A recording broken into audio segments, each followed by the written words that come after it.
Hey guys, welcome back to another video. Today we will be talking about the path to victory for Kamala Harris in the 2024 presidential election.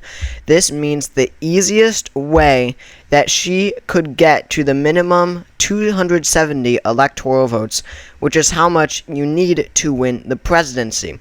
This, looking at the battleground states, we have all of the safe states that we absolutely know how they are going to vote. I mistakenly included Iowa in there, and South Carolina as well.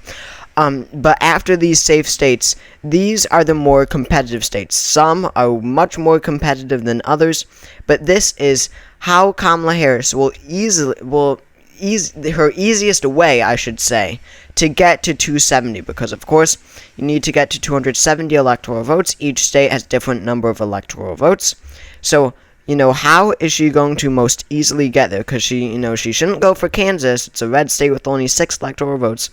So the math matters, the map matters so much. So, again, we filled in our safe states. So these are all the safe states from the 2020 election, meaning all the states that voted for their respective candidate by 15 percentage points or more. For example, we see Indiana voted for Trump by 16.1%, New York voted for Biden by 23.1%.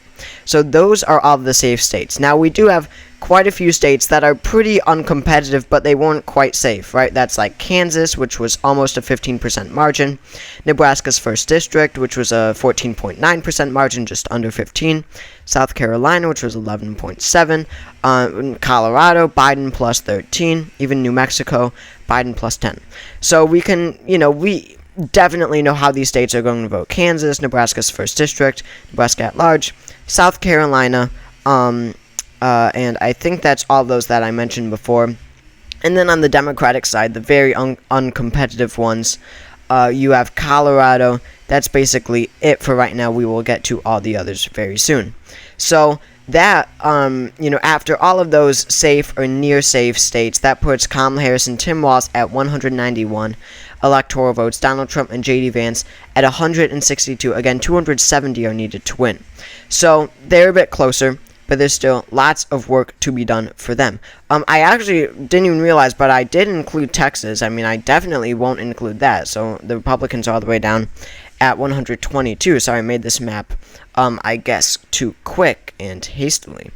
But now we have a bit, better understanding of the little bit more competitive states. But still, there are some where we do really know how they are going to vote, but they're not quite near that 15%.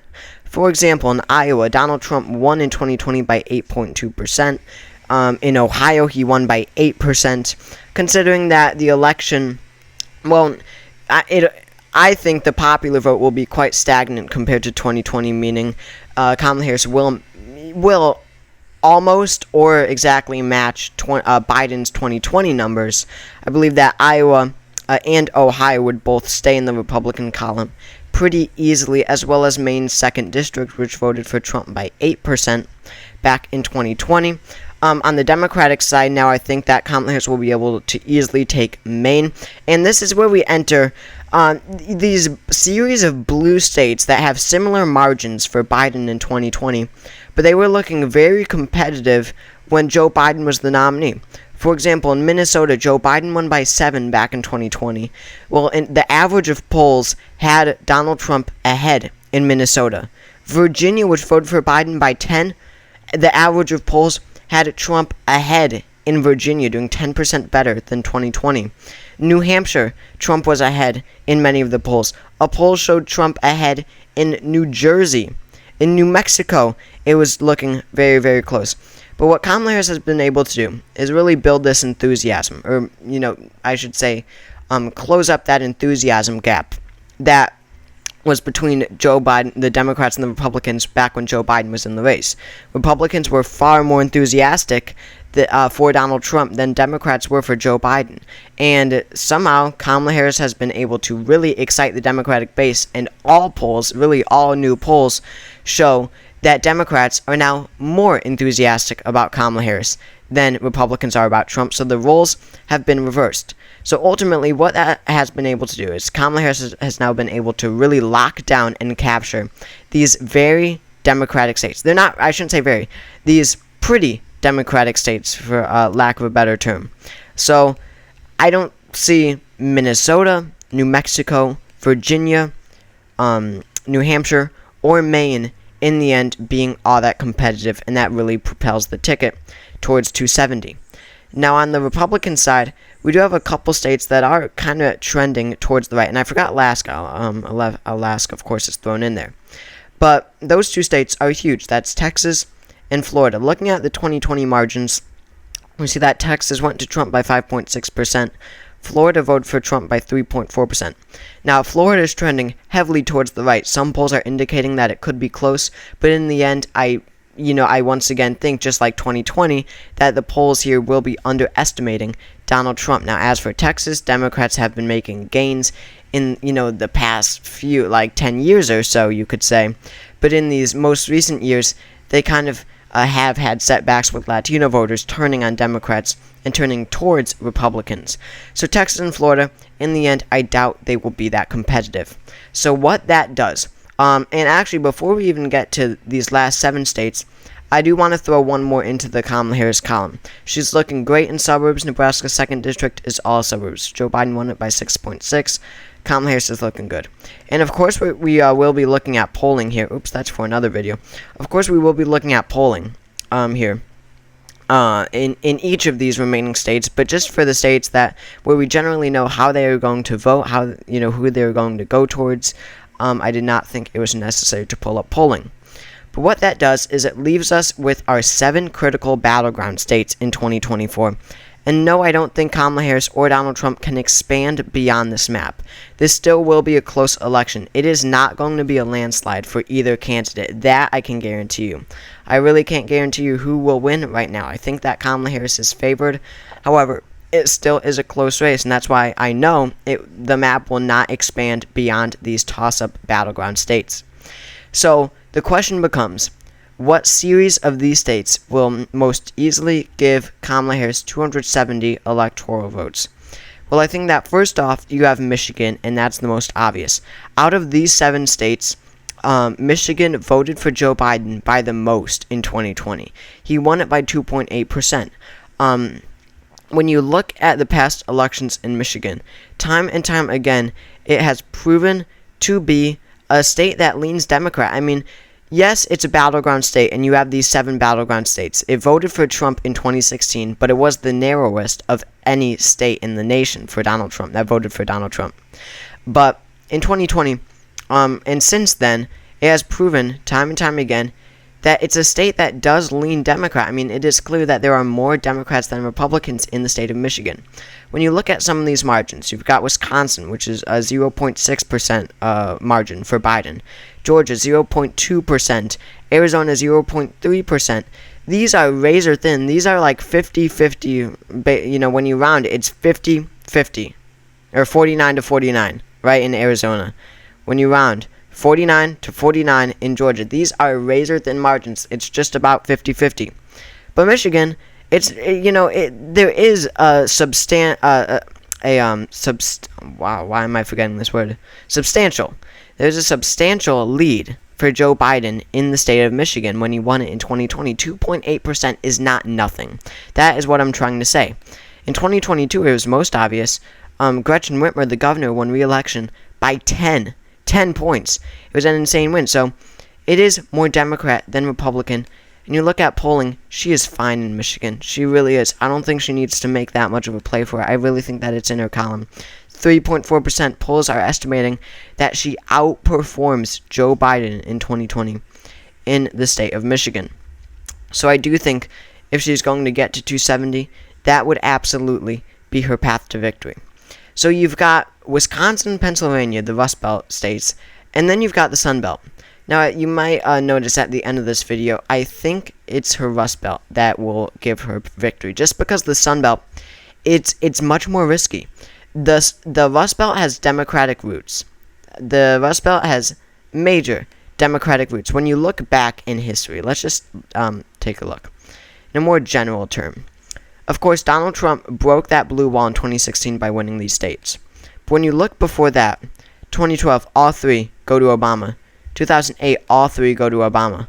all 3 for John Kerry, who lost in 2004, all 3 for Al Gore, all 3 for Bill Clinton, both years, and then the last time, the blue wall of the Rust Belt, Wisconsin, Michigan, and Pennsylvania, where all of them didn't vote for the Democrat at once.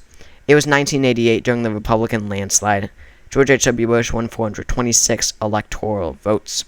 So, again, these Rust Belt voters have Democratic roots, and I truly believe that all you have to do in these, places that lean Democrat are just be a normal candidate who could turn people out. Gretchen Whitmer, such a likable, normal type of governor. She is very popular. Not even because she has an insane record in Michigan, right? She doesn't. She's more popular than Tim Walz in Minnesota, and Tim Walz has a much broader record of actually doing things than Gretchen Whitmer. It's not because of that. It's, because she is a normal type of person who can turn out Democratic votes. That's all you have to do. So in Michigan, Gretchen Whitmer was clearly able to do that. And for someone like Kamala Harris, that is the really just, thing that we were missing about Biden. He just had to be normal. It's not hard to beat Trump. It's really not. There is so much to attack Trump on. But you have to have a competent person, a competent candidate to do that. Kamala Harris is that person. But especially in the Rust Belt, because as I said, they have Democratic roots. Unlike the Sun Belt, they have more Republican roots. And for a Democrat, all you have to do, just get these Democrats to turn out. Hillary Clinton wasn't able to do it. No one liked her, including Democrats. And they clearly weren't going to turn out for Joe Biden in 2024. That's what every metric indicated. So a state like Pennsylvania, especially with large amount of suburbs, let's just take a look at the suburbs. I always bring this up. When you look at how the state of Pennsylvania shifted from 2016 to 2020, look at the vote total of the state on the right side of the screen. In 2016, it was a razor-thin margin. It was 0.72% for Trump. Then it went to Biden 4 years later by 1.2%. So it shifted 2 points towards the left. But just take a look at the suburbs. See, the state as a whole shifted 2 points to the left. But what area of the state shifted most towards the left, way outpaced that 2%? It was the suburbs. That's what gave Joe Biden victory in 2020. Chester County, Pennsylvania voted for Hillary Clinton by 9.5%. 4 years later, it would vote for Joe Biden by 17.1%, shifted some 8 points almost to the left. Same, very similar case goes for Montgomery, as you can see there, Bucks, as you can see there, as well as Delaware County, Pennsylvania. More urban, but still suburban. So the suburbs shifted most towards the left, and Kamala Harris will absolutely be able to replicate these numbers because, again, these are very family-oriented voters. They vote mainly on vibes. They just want a good person, a normal person, as president, and Kamala Harris can make this case that Donald Trump is not a good, normal person like these suburban voters value. So what that does is it gives her 260 electoral votes. That's the second most likely of the 7 battleground states. So she needs 270.